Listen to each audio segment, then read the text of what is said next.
vacated by Roy Jones if Jones follows through on the possible plan to move up and fight a heavyweight. What do you think of Guthrie, Roy? Guthrie's a good fighter. Guthrie came up in my amateur class. He was a very good fighter. He had trouble with boxers back then, but I think he's made a lot of adjustments. And he's a strong puncher, so I think Guthrie's a great champion. Accommodate to that body. I got a question, Roy. Yes, sir.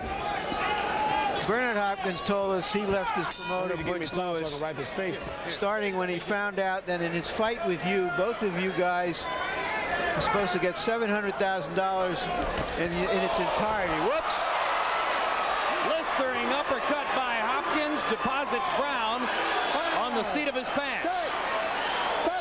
And Brown does not know where he is. He doesn't have a clue right now of where he is. Brown has no idea of what is going on right now. He is totally amazed. Look at his eyes. He doesn't know what's going on in this ring. That was some uppercut that Hopkins landed. And Brown in serious trouble now against the ropes. Rudy Battle talking to both fighters. Now Brown is able to throw back, but Hopkins still landing. Oh my goodness. He's getting tortured here. That's enough. Yes. That's enough. Oh yeah. Most definitely. Oh yeah. Bernard Hopkins with a 6th round closeout of Simon Brown. And I want to see that uppercut again. Good work, sir. Good work, baby.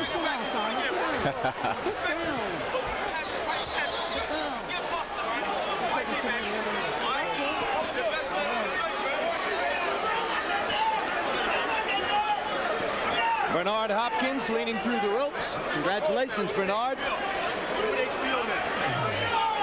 Heck of a performance.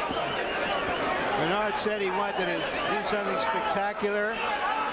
He had the right opponent to do it with, and he did it. And then he tried to call out Roy Jones, but I don't think you're moving back to 160 pounds anytime soon. Can't make 160. And let's see how effective Bernard Hopkins is at 160. Here's the first knockdown, Larry. Yeah.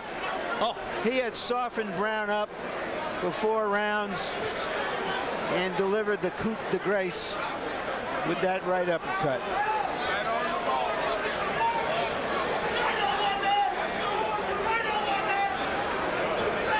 pretty lengthy uppercut. Normally you're not supposed to try to reach with the punch, but the target was out there just waiting for it.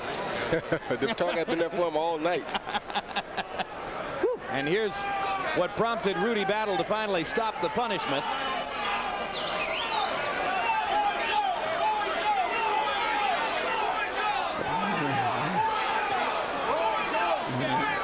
And now the Hopkins members of the crowd are chanting Roy Jones, Roy Jones. Roy Jones. They're saying that he's the best. It's been done once.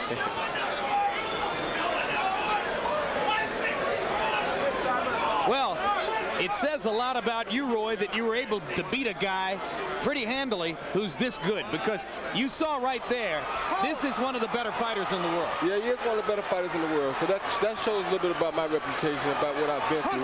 But you know, I came through all that. I struggled to come up just like he did. I work hard for my living, and I work hard to do what I do, and I make my decision according to what's best for me. Well, let's all agree, though, that within the context of what goes on in this sport, it would be nice to see Bernard Hopkins get a greater financial reward somehow, somewhere, for everything that he's put in. Well, if y'all really want to help me, y'all pay me what I expect to be paid. Give us a 168-pound fight, and I'll go down to 168, and I'll fight him next week. Enough you really of want that. to see him done some good. You really want to see it. It's just y'all want me to sacrifice my career for everybody. No. We've got you a 42-1 favorite over Buster Douglas right now.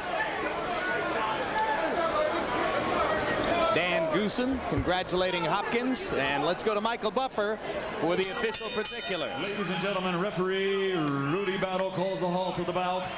The official time, 1 minute of round number 6. The winner and still IBF middleweight champion of the world, the pride of Philadelphia, Bernard the Executioner Hopkins.